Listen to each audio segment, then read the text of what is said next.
रूस यूक्रेन जंग में निश्चित रूप से रूसी सेना का पलड़ा भारी है। रूसी सेना ने यूक्रेन के कई शहरों को तबाह कर दिया है। कई शहरों में जीवन जीने के संसाधन तक नहीं है।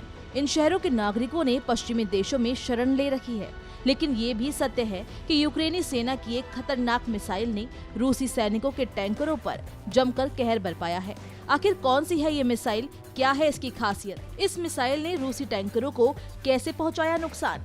यूक्रेन को ये मिसाइल कहां से हासिल हुई? जी हाँ, यूक्रेनी सेना में शामिल जेवलिन मिसाइल ने सैकड़ों रूसी टैंकों को तबाह किया है। इस जंग में रूस को अपने सैकड़ों टैंक गंवाने पड़े हैं। यूक्रेन की सेना का दावा है कि इस जंग में रूस ने 680 से अधिक टैंक गंवा दिए हैं। दरअसल रूसी टैंकों की ये क्षति एंटी टैंक हथियारों के कारण हुई है। पश्चिमी देश ने यूक्रेन को एक एंटी टैंक मिसाइल की आपूर्ति की है। इस युद्ध में रूसी सेना की क्षति का विश्लेषण करने वाले सैन्य और इंटेलिजेंस ब्लॉग ऑरिक्स का कहना है कि इसमें रूस ने 460 से ज्यादा टैंक और 2000 से ज्यादा बख्तरबंद गाड़ियां गंवाई हैं। इस खतरनाक जेवलिन एंटी टैंक मिसाइल को अमेरिकी हथियार कंपनी लॉकहीड मार्टिन ने बनाया है। इसकी खास बात यह है कि ये मिसाइल जब छोड़ी जाती है तब वो टैंक के ऊपर उस स्थान पर जाकर दगती है जहां टैंक का रक्षा कवच बेहद कमजोर होता है। जेवलिन मिसाइल 2 वॉरहेड से लैस है। इसका पहला वॉरहेड टैंक के रक्षा कवच को नष्ट कर देता है, जबकि दूसरा वॉरहेड टैंक को भीतर जाकर नुकसान करता है। रूस यूक्रेन जंग के प्रारंभ में अमेरिका ने यूक्रेन को 2000 जेवलिन एंटी टैंक मिसाइल दिए थे। युद्ध के दौरान अमेरिका ने फिर इन मिसाइलों की आपूर्ति की। रूसी टैंकों से निपटने के लिए ब्रिटेन ने भी यूक्रेन की मदद के लिए कम से कम 3600 लाइट एंटी टैंक मिसाइल भेजी।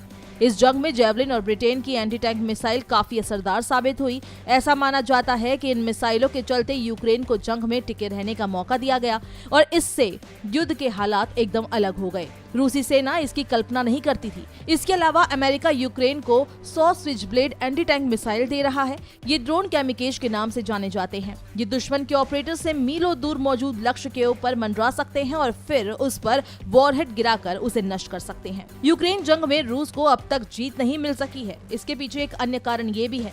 रक्षा विशेषज्ञों का दावा है कि रूस के पास तुलनात्मक दृष्टि से कम सैनिक हैं। यही वजह है कि रूसी सेना बटालियन टैक्टिकल ग्रुप्स के जरिए हमला कर रही है। ये एक कॉम्बैट यूनिट है। इसमें टैंक, पैदल सेना और तोपखाना शामिल है। इस यूनिट में आमतौर पर बड़ी संख्या में बख्तरबंद गाड़ियां होती है। इसमें पैदल सैनिकों की संख्या कम होती है। रक्षा विशेषज्ञों का कहना है कि अगर बख्तरबंद सेना पर हमला होता है तो पैदल सेना की कमी की वजह से इनका डिफेंस सिस्टम कमजोर हो जाता है।